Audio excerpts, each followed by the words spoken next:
এক শ্মশান ঘাটের দেয়ালে লেখা ছিল, গন্তব্য তোমার এটাই ছিল, পৌঁছাতে তোমার সারা জীবন লেগে গেল। কি পেলে দুনিয়াতে?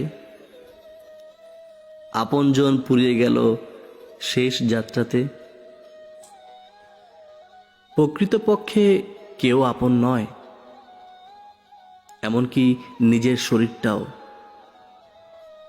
মৃত্যুর পর আপনার পাপ পুণ্য কর্ম ছাড়া কিছুই আপনার সঙ্গে যাবে না। এই যে এত এত অর্থ সম্পদ, ধন দৌলত, জায়গা জমি, মানুষকে ঠকিয়ে যারা নিজের করে নিয়েছে, তাদেরকেও কিন্তু একদিন এই শ্মশানে আসতে হবে। যা জমিয়েছে এই সংসার জীবনে,